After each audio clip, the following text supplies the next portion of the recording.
Well, today's bank robbery at the Oriental Plaza, a busy shopping centre in the heart of Johannesburg, has once again thrown the problem of armed robberies and cash-in-transit heists at shopping malls into the spotlight.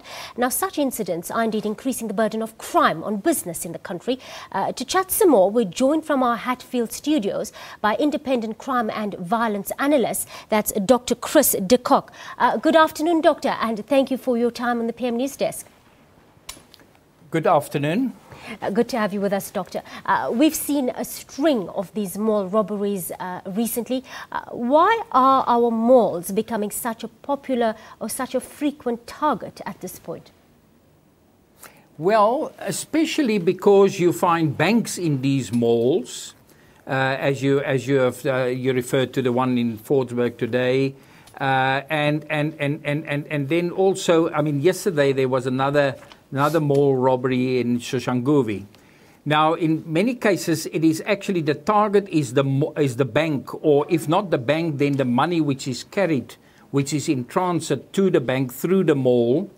And then also in these malls, you find shops like where you find very expensive stuff like jewelry shops, as well as shops where you find, IT. Technology, or your laptops, your iPhones, your iPads. I think that is why this has become a target. Doctor, of course, a concern for public safety, an obvious priority now. What should our malls be doing to tighten up security? Where are the weak spots? Where are the gaps in the system right now? Well, that's quite a difficult question and very difficult to answer because you know, you can tighten up security as much as you like. Your robbers, these robbers, the robbers that go for malls, are not a small little group which is not very much organized. These guys are organized and they will work on intelligence. They will get some information or intelligence, as we like to call it, beforehand. So they will look at the movements of, for example, your cash in transit to the bank. They will also find exits and entrance points to the mall, which they can use, which are not the usual ones that we as the public are using. So it is very difficult, but they will just have to sharpen their security. The other thing which makes it very, very difficult is your malls are always full of clients. I mean, there are people moving around, so you can't corner these people and then get into a shootout because innocent people can be killed or injured in the process. I mean, if we look at the pensioners yesterday at Soshanguve Mall, I mean, quite a lot of them went to hospital, and it may be just lucky that nobody died in that incident. All right, Doctor, when it comes to those cash-in-transit robberies, we were doing well there. We saw that they were unchanged in the past 2 years, year ending 2013 and 2014. But that downward trend in the number of heists has now stopped. Added to that, we saw bank robberies decrease in 2013-2014, a marked improvement from the 144 back in 2007. But last year, the number of bank robberies was also up to 21. How worried should we be, Doctor?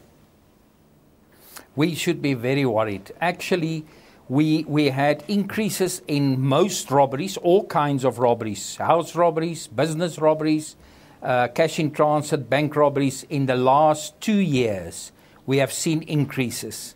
And I believe that if the stats is released somewhere in September or from now to September, we're going to see more increases. In fact, there were some stats which was leaking, it seems, about, I read in the newspaper, in the Bild newspaper, about 2 months ago, some statistics leaked, and those showed definite remarkable increases or very significant increases in carjackings, in house robberies and business robberies.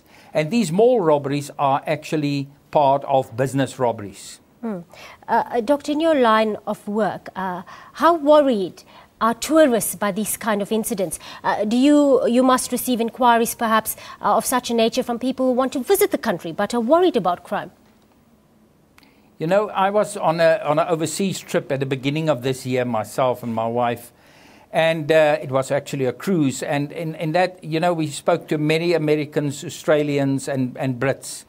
And all of them wanted to come and visit South Africa because there's so much to see, not only in South Africa, but in Southern Africa. And the climate and everything is positive. But they were all very, very worried about what they hear on the media overseas about South Africa. And it's very difficult to convince them. Because you can convince them today, tomorrow, when they're back home, they hear about these pensioners, for example, being shot at the mall. For them, then it becomes a no-no. All right, but of course the stats are high and they are worrying, but we need to put these stats into perspective to get an expanded, genuine picture of crime in the country. How does one accurately measure and reveal the effects of crime or the fear of crime on business growth and development and so on? What are some of the indicators you would look at, Doc? Okay. Can I just say on the remark about contextualization? I think it is absolutely important that we contextualize. For example, these mall robberies is actually a minute number figure. The figure of that is minute against the nearly 19,000 business robberies that we had, for example, last year, and which I think we will have basically this year. So it is actually very small. Most of the businesses that get robbed is small, little spaza shops and corner cafes in our residential areas, which may not affect tourism.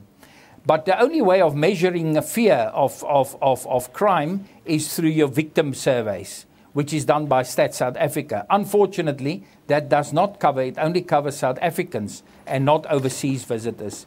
Maybe we should do a survey amongst overseas visitors to see if fear of crime is one of their big problems. Dr. Chris De Kock, thank you for your time on the PM News Desk. Dr. De Kock is an independent crime and violence analyst. Moving on.